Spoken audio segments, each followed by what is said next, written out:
Hey, it is your buddy, Peace and Harmony with you here today. And we're zooming in and focusing in once again on a great viewer question.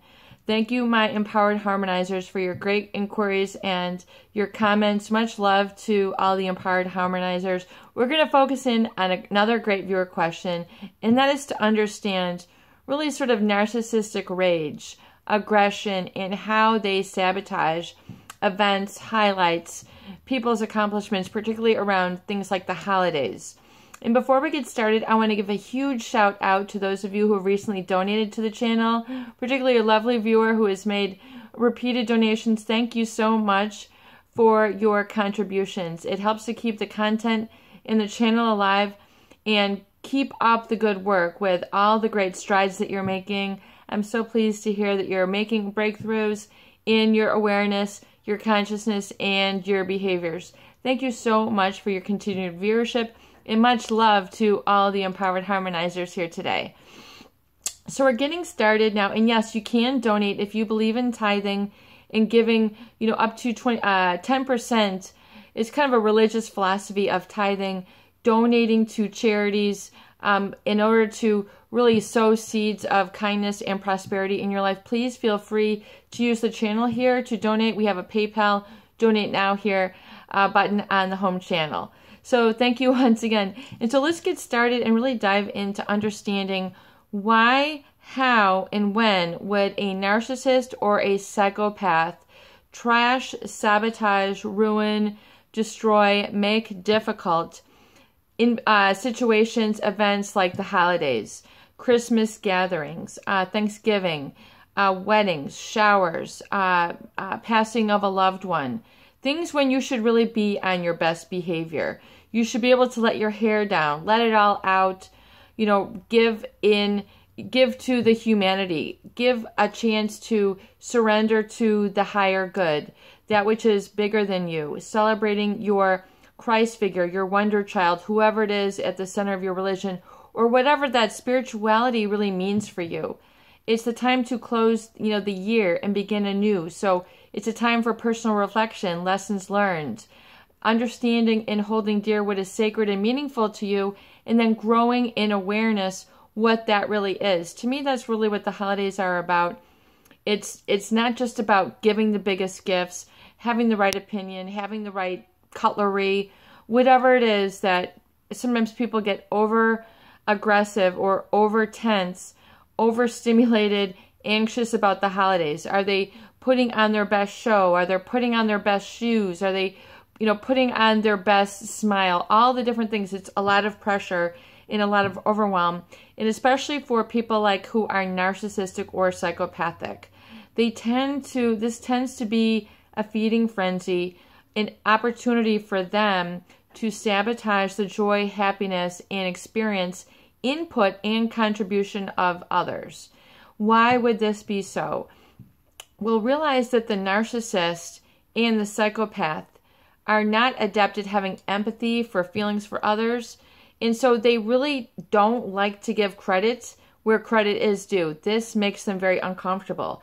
It makes them feel threatened. Whereas a lot of people who are secure in their own being, in other words, can feel confident in celebrating another's accomplishment.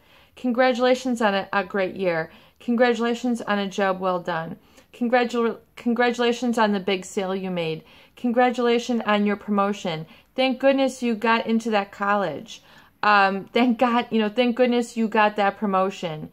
Congratulations on your engagement. Oh, I'm so sorry to hear that your family member has passed. I mean, it takes security to have empathy. It takes security in oneself to know and to be able to share and, make space, make room in your heart for another. That takes security. That takes personal character. That takes personal character development. It takes someone with ethics. It takes somebody with a heart of gold, a heart of magnitude, of precious consideration for others. So they're able to separate their own selfish needs and be selfless for a moment, but not give themselves away. So this experience, this event, when events like Christmas call for this quality to really be out there, to be out there on the cuff. So this is really what it's all about. This is, an opportunity oftentimes where they have to overcompensate.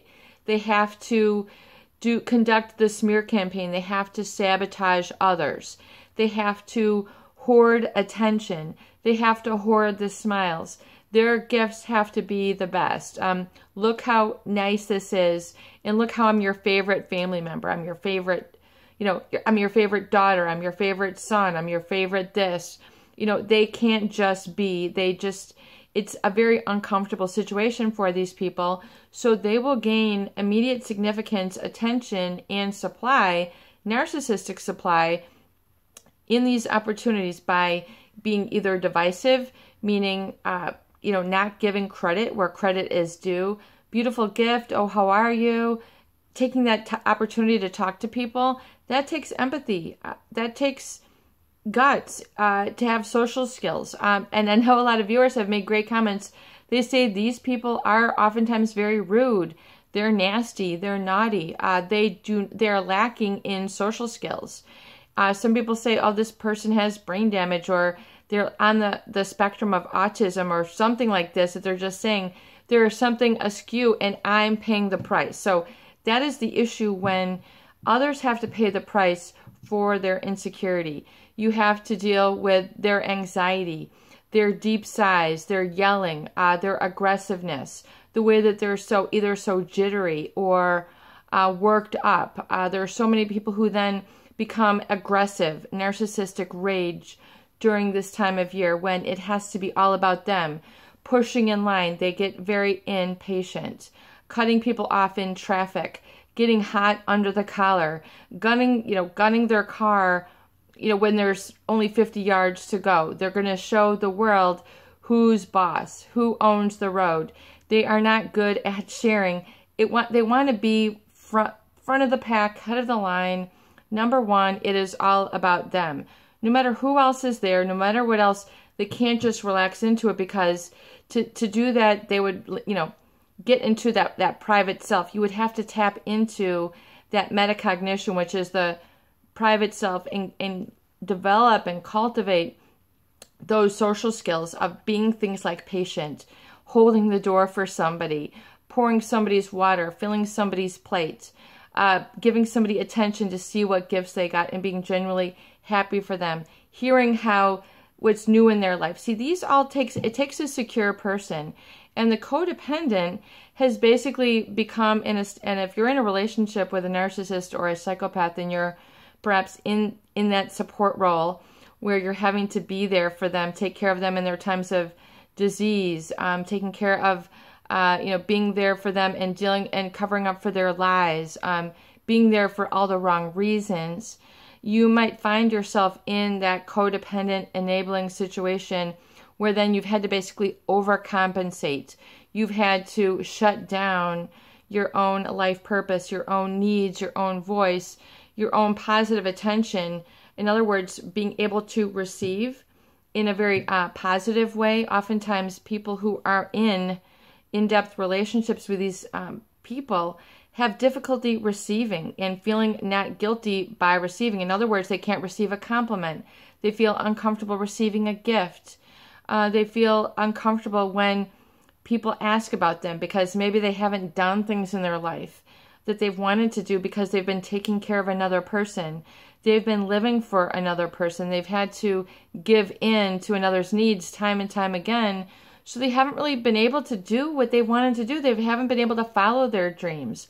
They haven't been able to follow up on their work, the workshop, the education, the new job, the new painting, the new product that they're wanting to develop.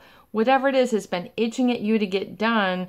Oftentimes people who are in relationships with them have had to sacrifice and let that go in order to take care of another or give over an abundance or over what's the word that I'm looking for?